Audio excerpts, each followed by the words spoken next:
Raíza, Botafogo está no mercado também, né? O André Hernan, trouxe uma informação mais cedo, falando que o Botafogo fez proposta por um zagueiro do Novo Horizontino, o Dantas. Eu, honestamente, não me lembro do Dantas, eu não me lembro de ter visto jogar no Campeonato Brasileiro, ou no Campeonato Paulista, o Dantas. Mas seria uma tentativa do Botafogo, segundo o André Hernan, do UOL. E tem mais outras duas negociações possíveis. Você tem informações sobre Luiz Guilherme, jogador revelado pelo Palmeiras, que está atualmente lá no West Ham. Que mais que tem do Botafogo, hein, Raíza?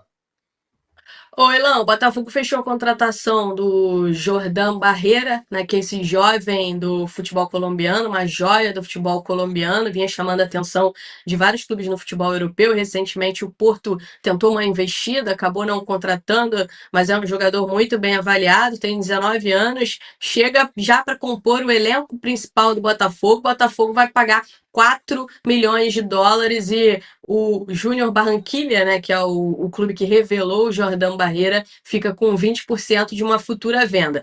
O Luiz Guilherme é um desejo do Botafogo. O Botafogo procurou o staff do Luiz Guilherme, apresentou o projeto, mas ouviu que o desejo do Luiz Guilherme nesse momento era seguir na Europa, que o Luiz Guilherme não vê com bons olhos nesse momento uma vinda para o futebol brasileiro. O Botafogo não desistiu do Luiz Guilherme. O Botafogo tenta convencer o Luiz Guilherme a vir para o futebol brasileiro. Aí tem a situação do Lyon, né? Que a gente sabe que o Botafogo usa bastante essa questão do Lyon, e hoje teve uma notícia importante em relação ao Lyon, que o recurso lá foi aceito e o rebaixamento do Lyon foi cancelado, ou seja, o Lyon segue na primeira divisão do campeonato francês. Então isso pode ser um argumento importante. E outro argumento importante, e aí eu conversei com uma pessoa de dentro do Botafogo que me disse o seguinte: Raíza, a contratação do David Ancelotti, ela vai ser muito importante em vários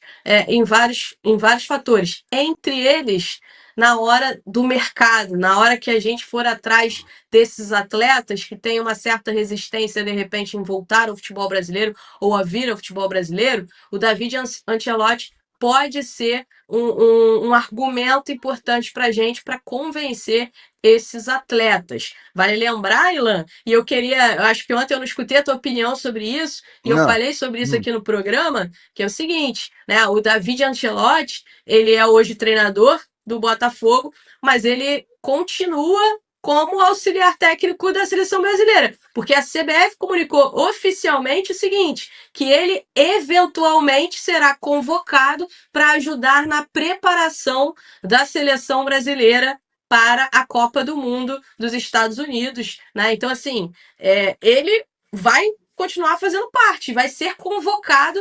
Muito lembra ali o que aconteceu com o Diniz, claro, o Diniz Conflito era ético. treinador, não era Até auxiliar. conflito ético aí. Conflito, Para mim é né? conflito ético. E eu fui nessa linha também. Na minha opinião, é um conflito. E você imagina na hora, por exemplo, o Luiz Guilherme pode pensar o seguinte: sei lá, eu vou lá pro Botafogo porque eu vou ficar mais perto do David Ancelotti, consequentemente, posso ficar mais perto de uma convocação para a seleção brasileira também. Enfim, isso pode acontecer. Mas, como eu falei para você, o que eu escutei de uma pessoa de dentro do Botafogo era de que o David Ancelotti ele poderia ajudar muito nessa questão também, de convencer esses jogadores a virem para o futebol brasileiro pelo nome dele. Essa pessoa não me falou nada de questão de seleção brasileira, de aproximação com o Ancelotti, falou sobre o nome dele, sobre a equipe dele e etc. E o Botafogo trabalha nisso, nessa tentativa de convencer o Luiz Guilherme a topar voltar para o futebol brasileiro. Infelizmente, eu acho que isso aí não é desconfiar da honestidade de ninguém, não é você dizer que alguém é desonesto, mas você coloca o profissional numa situação de conflito de interesse.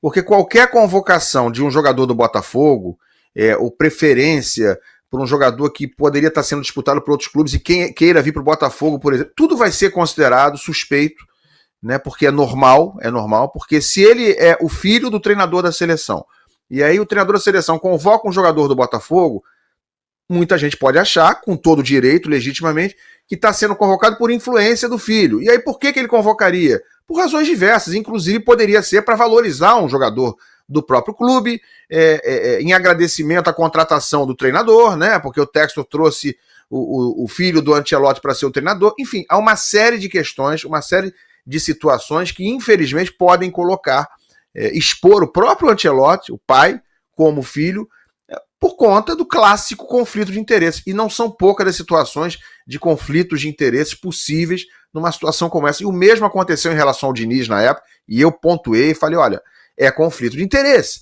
Se ele convocar um cara do Fluminense, vão dizer que está convocando para valorizar. Se não convocar, podem dizer que ele não está convocando para poupar o jogador dele de se desgastar na seleção e poder estar o time dele mais inteiro na Libertadores. Enfim, é uma série de questões que vão colocar, infelizmente, que vão expor essa situação que está longe de ser a ideal. Assim, não dava para ser algo diferente, impressionante como, com tanta gente disponível aí, ou a CBF então falar o seguinte, ó, ele está fora. Ainda assim a gente ficaria numa situação delicada, né? Ainda assim haveria uma situação delicada dele ser o filho do treinador da seleção. Mas ele continuando, ele vai ser convocado para a Copa do Mundo, então a gente fica com a impressão clara de que ele não vai se distanciar do trabalho, apenas formalmente. Ele só não vai estar trabalhando com o pai formalmente. Mas na real, a gente sabe que é muito difícil. A nota da CBF, de garantir. Ela diz o seguinte... A nota da CBF, ela é clara, ela diz o seguinte, o David Ancelotti, até abri ela aqui, ó. O David Ancelotti está liberado de suas funções na comissão técnica da seleção brasileira e, em comum acordo entre as partes, será convocado pontualmente para a preparação rumo à Copa do Mundo da FIFA de 2026. A CBF, né, então acredita que essa experiência à frente de um clube no país contribuirá significativamente para o desenvolvimento profissional de David, permitindo uma imersão valiosa no cotidiano do futebol nacional. Então, assim, a CBF ainda completa dizendo que dirigir o Botafogo vai ser bom para o David e para a CBF de tabela, né? Pelo então, amor assim, de Deus, né? realmente foi uma Pelo nota amor de que Deus. ficou meio estranha, na minha opinião. Deco, que tal? Não, eu concordo com vocês. Para mim também não consigo ver algo benéfico nisso aí. E você falou muito bem, você é torcedor do Fluminense e a questão do Diniz foi parecida. E soa mal isso. Né? Qualquer convocação do jogador do Botafogo, o que isso pode repercutir? Tá favorecendo. Até em relação a outros jogadores daquela função, né? Não achei bacana, tinham outras opções para o Botafogo, né? Tinham outras opções, mas houve o consentimento aí da CBF junto ao Botafogo e vida que segue, né? Mas eu discordo dessa escolha também lá. É o que eu falei, não é só se convocar jogador do Botafogo, é se não convocar, né, e convocar vários de outros times, nós vamos falar o seguinte, não, estão desgastando o adversário do Botafogo. Digamos que o Botafogo vai enfrentar o Palmeiras semana que vem, eles vão lá e levam 3 do Palmeiras e nenhum do Botafogo. Aí você desgasta os jogadores do Palmeiras, né, às vezes o cara se machuca numa convocação, quando volta o cara volta todo estropiado, e o do Botafogo está descansando. Enfim, são diversas situações clássicas desse chamado conflito de interesse. Olha, deixa eu dar uma dica para... E hoje eu quero fazer uma análise que ninguém fez sobre a chegada de Davide Ancelotti, filho de Carlo Ancelotti, à liderança do Botafogo de Futebol e Regatas. Primeira coisa que eu quero falar é que durante a primeira negociação do Carlo Ancelotti, existia o papo de que o Ancelotti ia tirar um ano sabático para ajudar a transição de carreira do filho. Rapaziada, eu lido muito com herdeiros, com filhos de homens ou netos de homens muito bem-sucedidos que têm uma insegurança gigantesca dentro de si. Ok? E a grande preocupação desses homens bem-sucedidos é fazer a sucessão para que o seu filho não seja um merda. Para que o seu filho não seja um saco de pancadas, não tome porrada da vida. Então, uma das razões que... antes dele ganhar a Champions contra o Borussia e renovar, existia o assunto do papo, o papo de que o Ancelotti ia ajudar o filho dele, e aí o filho dele ia ser técnico do Como, de um time pequeno da Itália, e o pai ia supervisionar, não estando na folha salarial. Ele ia tirar sabático, ia se aposentar, ia tirar tempo off. Rapaziada, existe sim uma preocupação, como qualquer pai, ok? Meu pai se preocupou muito comigo antes de eu dar certo. antes de eu dar certo na internet, cara, meu pai o tempo todo tentava me arrumar emprego com os contatos dele, tipo, ficava preocupado com um monte de coisa, ele não queria que eu empreendesse.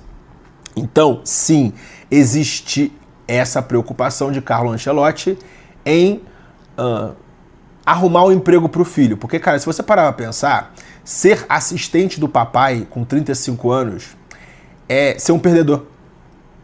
Okay? Assim como o filho do Tite, que tem 30 e poucos, cara, ele nunca teve um emprego pelo mérito dele. Foi sempre debaixo da asa do papai.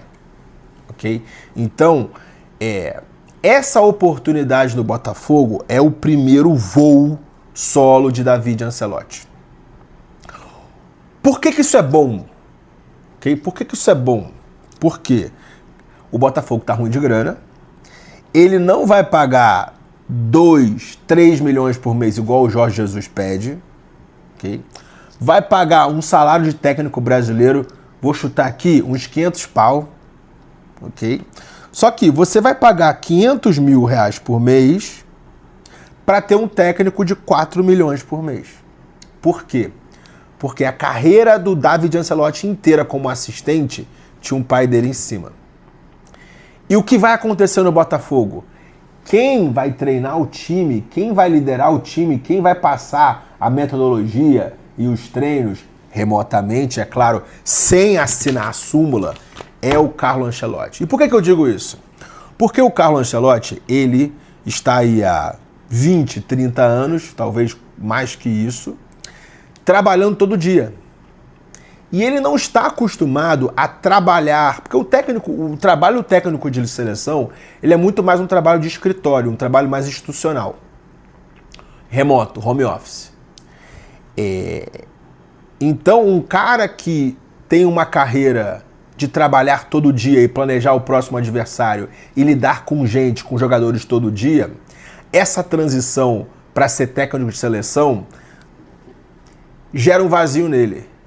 E pode ter certeza que o grande objetivo de Ancelotti no Brasil, além de ser campeão da Copa do Mundo, que eu diria que é o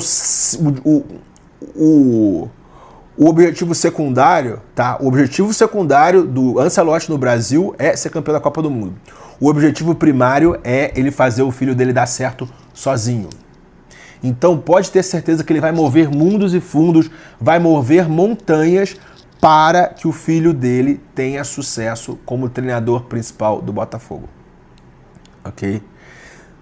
Então, a minha leitura é que o David Ancelotti será um laranja do Carlo Ancelotti. E pela CBF ser no Rio, e o Botafogo ser no Rio, e querendo ou não, dos 4 times, o Botafogo é o mais próximo da CBF. É só você descer a linha amarela que você está no Engenhão. Entendeu? Você desce a linha amarela, 15 minutos você está no Engenhão. Até menos, em dia sem trânsito. Então, eu acredito que o Textor fez uma aposta, só que, cara, essa aposta pode ser uma aposta de mestre, porque ele pode estar comprando lebre por preço de gato. 1.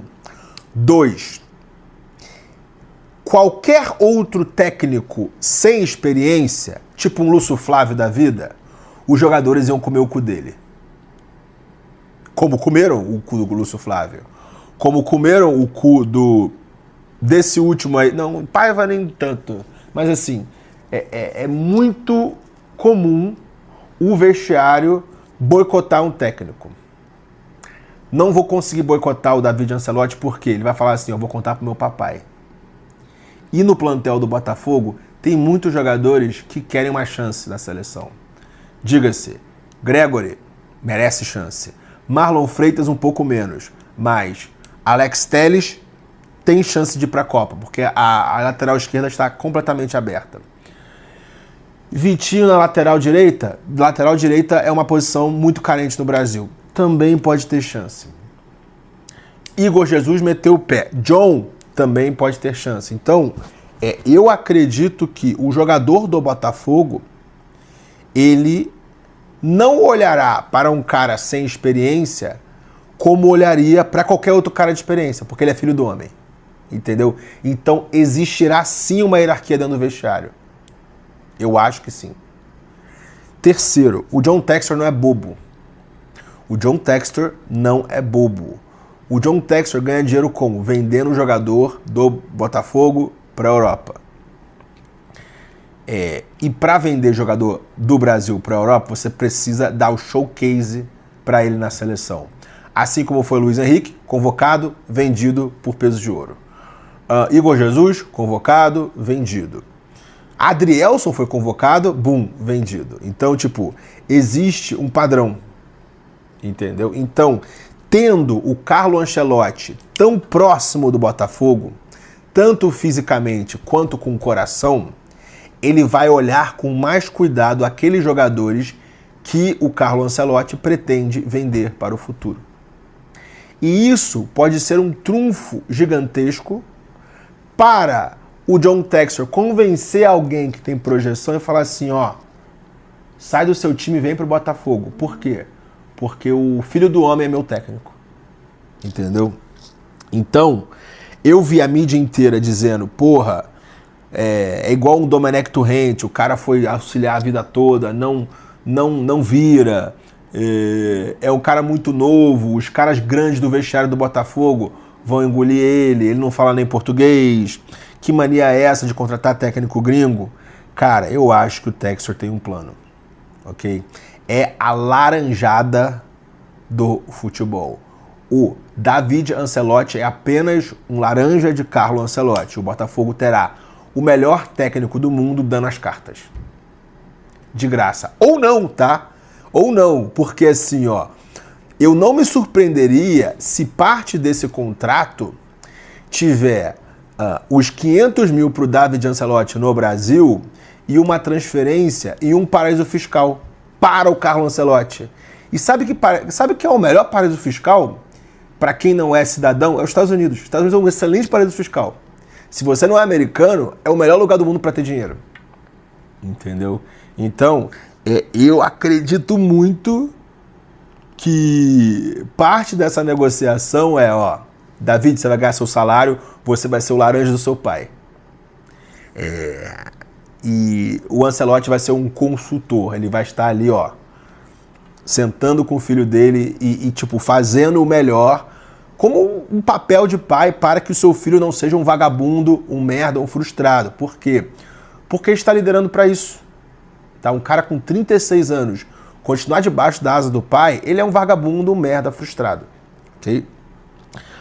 Ponto parágrafo. Eu achei estranho ele continuar com o seu cargo na CBF. Porque, cara, quando você sai em data FIFA, você fica lá com a seleção durante 10 dias, os técnicos estão planejando seus times, estão treinando seus times. O pessoal que fica, os caras treinam, fazem planejamento. Então eu acho errado o David Ancelotti ser auxiliar agora, nos amistosos e no final nas eliminatórias. E para a Copa, vai parar o calendário mesmo, vai junto, foda-se. Vai ganhar experiência aí. Mas é isso, rapaziada. Essa é a minha leitura aí do novo técnico do Botafogo. Eu acho que é um laranja. E tem método por trás disso. Tudo que eu expliquei aqui é um método, ok? Para vender jogador, para comprar lebre por preço de gato e por aí vai. John Textor pode não entender de futebol, mas burro ele não é. Então, eu não sei se alguém fez essa análise aí pelo mercado, eu acho que não, o pessoal tá batendo no cara, mas eu acredito que, porra, o trabalho de um treinador da seleção brasileira é tipo 1 hora por dia, 2 horas por dia. Não vai ser muito que isso. E o Ancelotti morando no Rio, estando perto do filho dele e tendo aquela missão de pai de fazer o filho dar certo, vai botar o dedo no Botafogo. E o Botafogo, tomara que ganhe um desses títulos aí, seja brasileiro, Copa do Brasil, Libertadores. Negócio muito legal pra gente fazer agora aqui, Zé. Vamos lá. Zé e Tetrazinho. Reunimos 4 jogadores de cada representante do Brasil no Mundial de Clubes. Do Fluminense, 5. Avançou, chegou na semifinal e tal. Demos mais um jogador de lambuja para analisarmos. E eu quero saber de vocês se estes jogadores saem do Mundial em alta na mesma, do mesmo jeitinho que chegaram, ou em baixa. Voltaram para o Brasil menores do que foram para os Estados Unidos. Sim. Feito? Quer começar com qual clube, Zé? Palmeiras, Botafogo, Flamengo ou Fluminense? Você manda. É? Você... Vamos começar aqui com o Mengão. Não, vamos deixar o Mengão um pouquinho mais pra frente. Vamos começar com o Palmeiras. Vamos lá. Palmeiras em homenagem ao Zinho, campeão de tudo pela Sociedade Esportiva Tá bom. Palmeiras. Tá bom. Palmeiras, olha, Zinho. Estevão não é mais jogador do Palmeiras, mas o Mundial de Clubes foi a sua última competição como atleta do Verdão. Vitor Roque, o Everton, que teve, claro, acabou tendo, infelizmente, papel decisivo na eliminação para o Chelsea, no segundo gol, e, não são só jogadores, o Abel Ferreira também. Vamos começar pelo Vitor Roque. Zinho, Vitor Roque voltou para o Brasil em alta, na mesma ou em baixa, na sua opinião?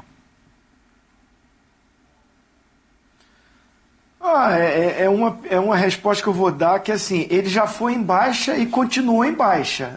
Aí eu não sei se é na mesma ou Era em mesmo. baixa, mas vou botar em baixa. Porque, nesse caso, se ele já foi em baixa e voltou em baixa, ele ficou na mesma, né? mas assim, pra mim ainda eu tenho uma expectativa muito Pela alta. expectativa, pro a gente Vitor pode Roque, considerar em desde a baixa. chegada dele.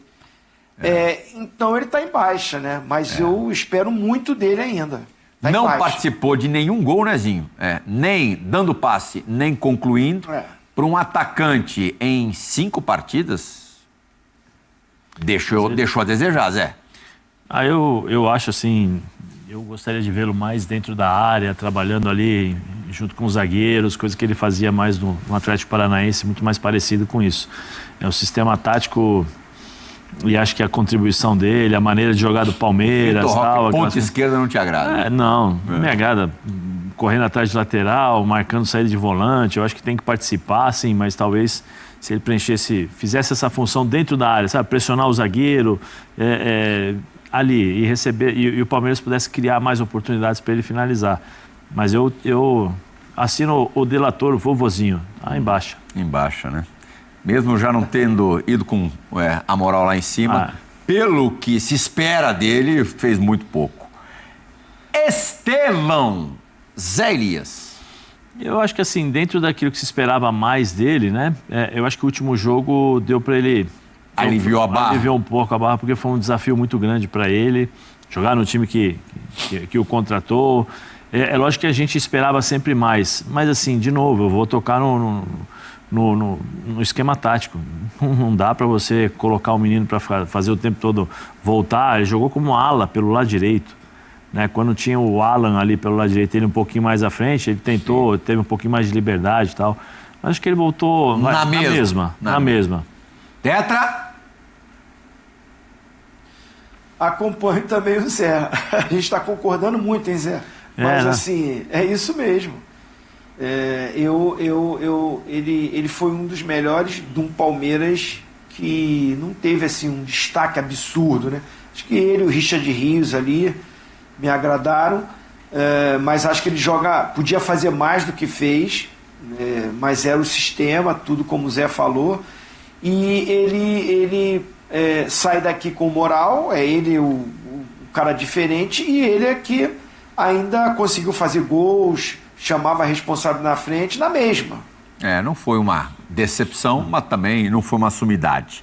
O Evertonzinho, o que você acha do momento do Everton, como é que ele volta desse Campeonato Mundial?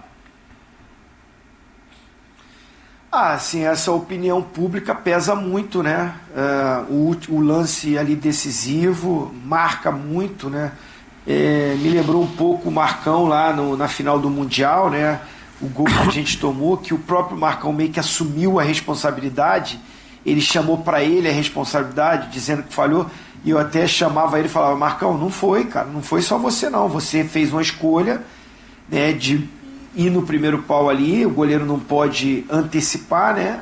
Você cometeu um erro também, mas poxa, o Arce não marcou, foi batido pelo Giggs, o Júnior Baiano saiu atrasado na cobertura, a bola desviou, né, te encobriu, eu não acompanhei o Royan King, o Alex não acompanhou, o Galeano não entrou. Então, assim, eu gosto de colocar para o conjunto. Eu estou falando isso porque, assim, fica muito em cima do goleiro, como o Marcão assumiu aquela responsabilidade. Muita gente ouviu uma crítica até pesada em cima do Everton. Acho que ele falha também, a reação dele é lenta. Mas há um escanteio, ninguém marcou, faz uma bola curta, demoraram de diminuir, desvia a bola no Giai, uma bola que certamente sobraria melhor para o Rios, né, que estava logo atrás.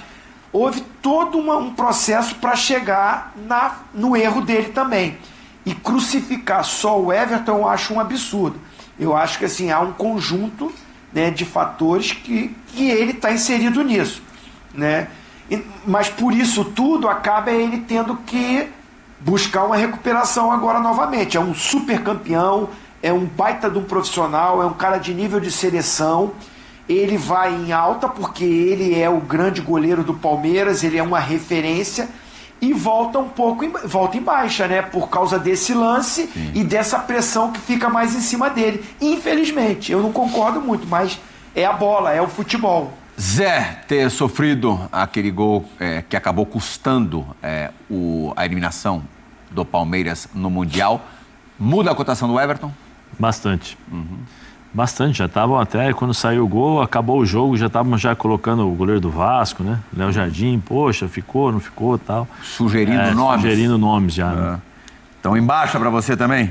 Sim. Só pra gente dar uma corridinha, porque tem todos os outros três também, jogadores de todos os outros três. Tá bom. Abel Ferreira, pai e bola. Pra mim, em baixa. Em baixa? Em baixa. Deixou a desejar? Deixou a desejar. Demorou muito para entender o jogo contra o Chelsea, foram 35 minutos, né, que o Chelsea dominou o jogo. Depois ele entendeu até que o Everton cai no chão e aí ele tenta acertar o time.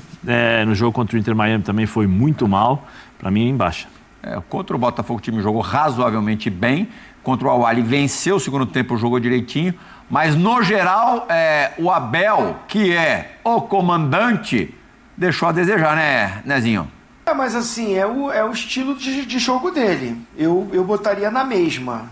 Assim, ele não vem em alta e também não foi em baixa, né? Eu colocaria na mesma. Eu vou colocar ele em baixa porque eu tinha uma expectativa, mas, claro, mal comparando, do mesmo jeito que a gente esperou muito do Vitor Roque e ele não mostrou, do Abel, que era o grande torneio, a grande competição nesses 5 anos quase, né? Sim. Que ele dirige o Palmeiras, acho que ele deixou, nos desapontou um pouquinho, então para mim, em baixa. 3 jogadores, 3 nomes, né? 2 jogadores, Vitor Roque e o Everton, além do Abel Ferreira em baixa. O treinador, na mesma, o Estevão, que agora é jogador do Chelsea, um dos finalistas do Campeonato Mundial. Vamos com o Fluminense. Fluminense que foi semifinalista. Talvez seja uma lista onde a gente vai precisar ser menos severo. Zé Elias. Em alta. Esse é a molezinha. Em alta. John Arias. John Arias em alta. Em alta, né, Tetra? Não preciso nem te consultar. E não deve ficar, hein? Concorre a melhor do campeonato, né? Agora, outro que também acho que eu não precisaria nem consultar vocês, o Ganso. Baixa.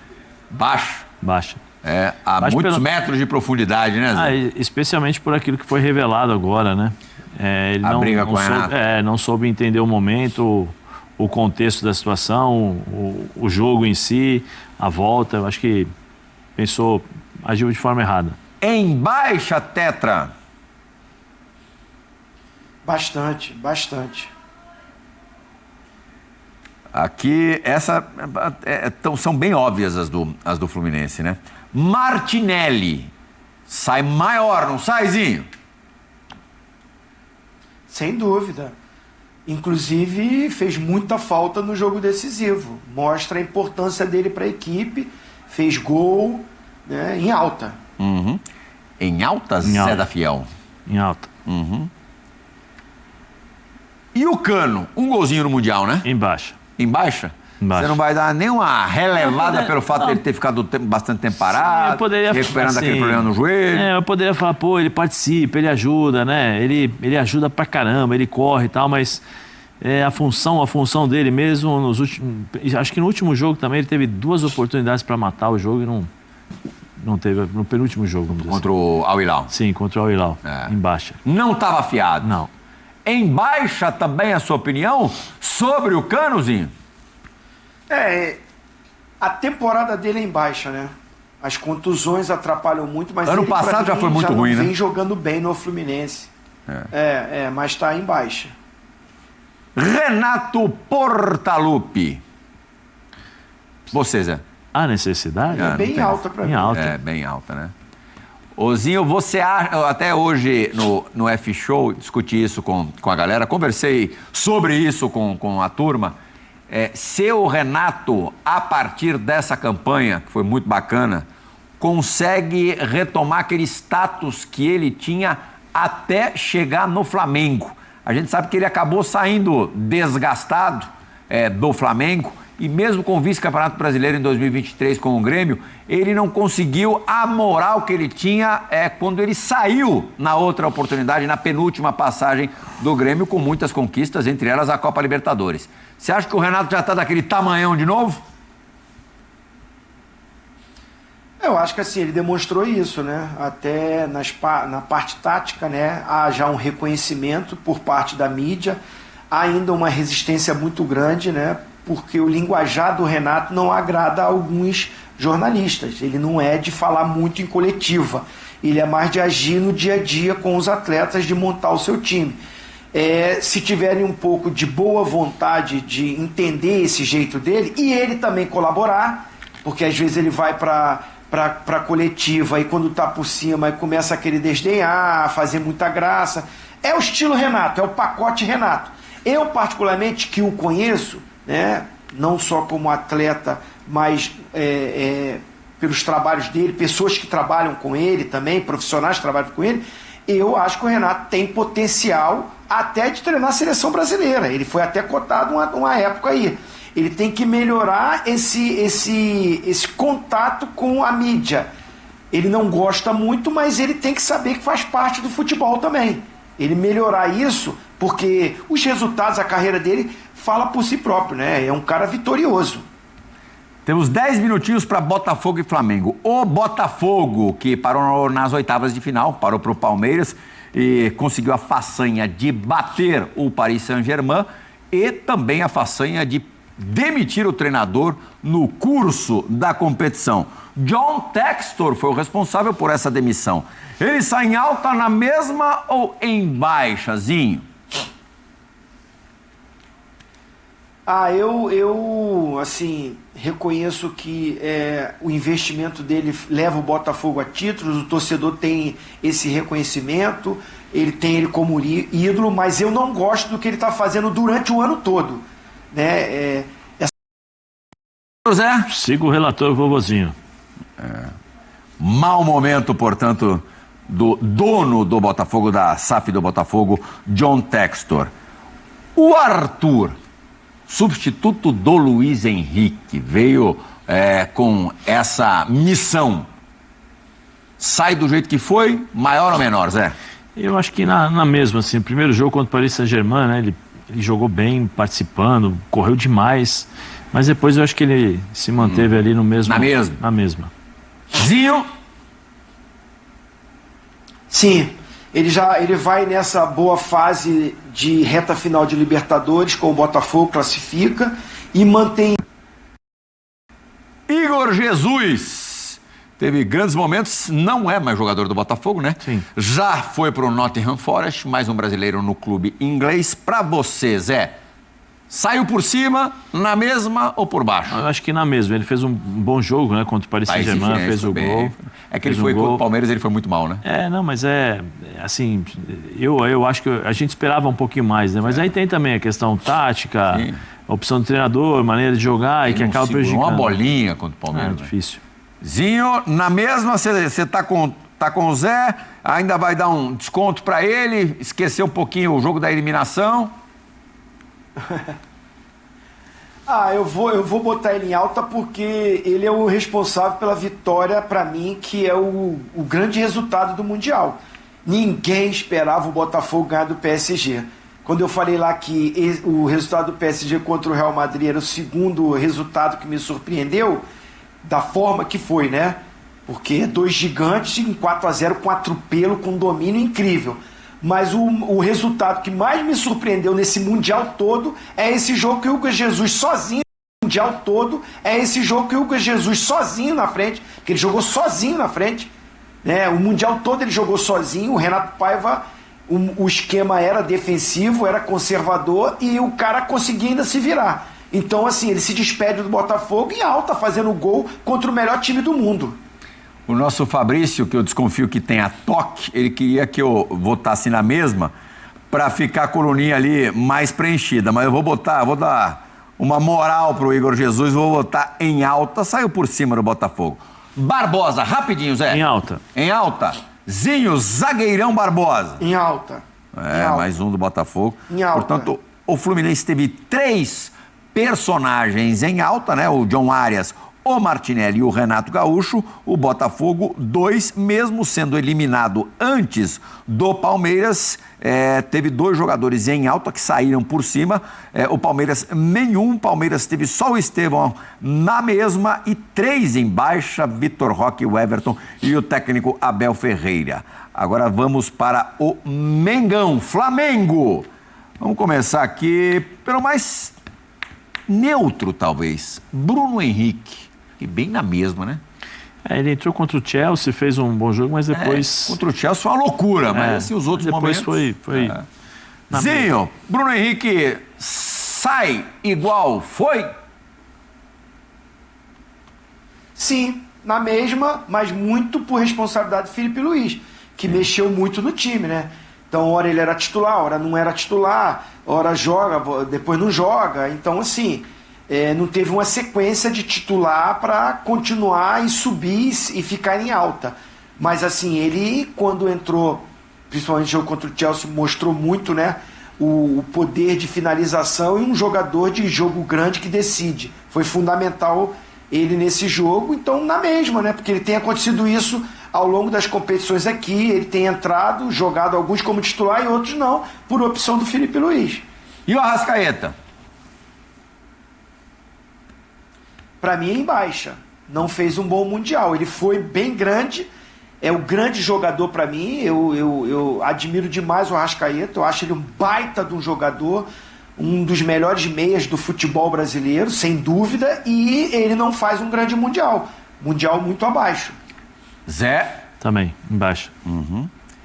E agora os 2 nomes que eu imagino que vão causar uma discussão maior. Por isso, temos 5 minutos para falar de Felipe Luiz e Pedro, começando pelo treinador.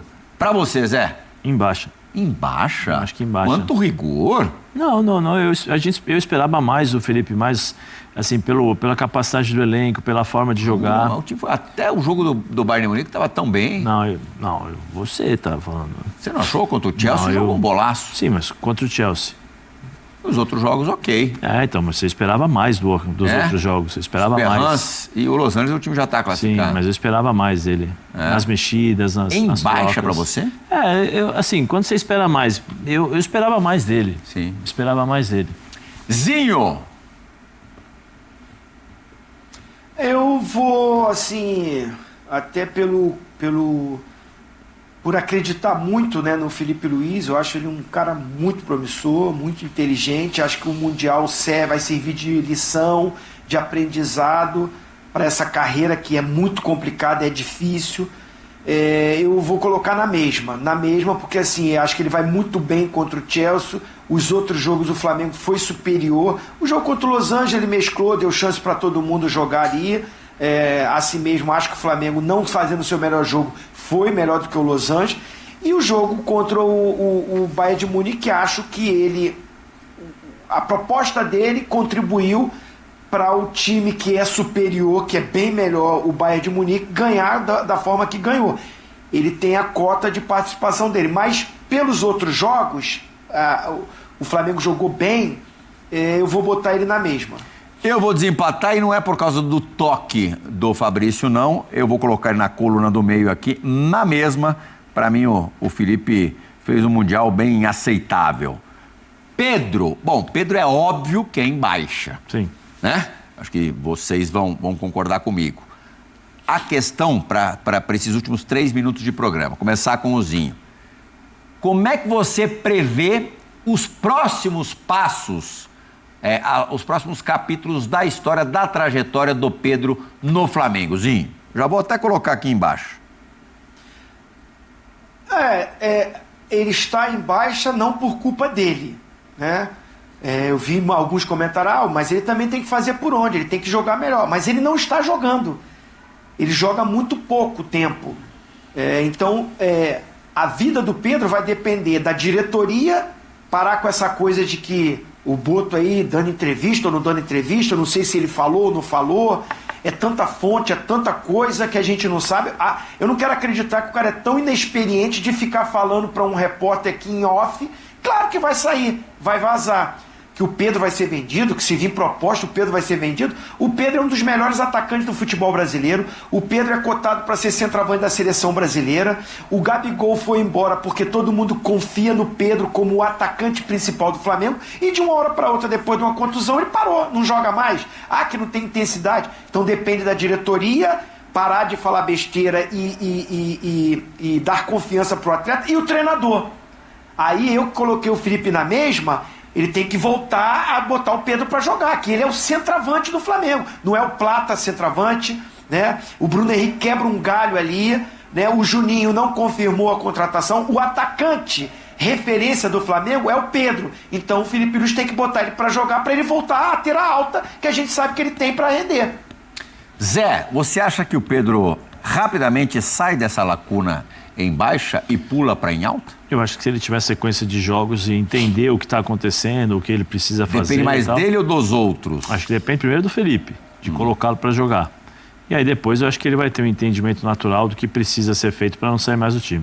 Fechamos certinho, cronometrado, parecem relógios. Zé Elias e Zinho em alta, John Arias, Martinelli e Renato Gaúcho do Flu, 3 integrantes do Fluminense, Igor Jesus e Barbosa do Botafogo, na mesma Estevão, único do Palmeiras, único do Botafogo, Arthur, 2 do Flamengo, Bruno Henrique e Felipe Luiz, e em baixa o Palmeiras ganhou esse jogo, quer dizer, ou perdeu esse jogo, depende da interpretação do modo de ver, com Vitor Roque, o Everton e Abel Ferreira, 2 do Fluminense, o Ganso e o Cano, 1 do Botafogo, John Textor, e 2 também do Flamengo, Arrascaeta e Pedro. Calma, não vai embora ainda. Aqui em cima tem um vídeo especialmente escolhido para você. E aqui embaixo tem o último vídeo que a gente postou. Corre lá e assiste, é maneiro. E aqui você vai se inscrever no canal. Clica aqui, se inscreve no canal, dá essa moral pra gente. Tamo junto.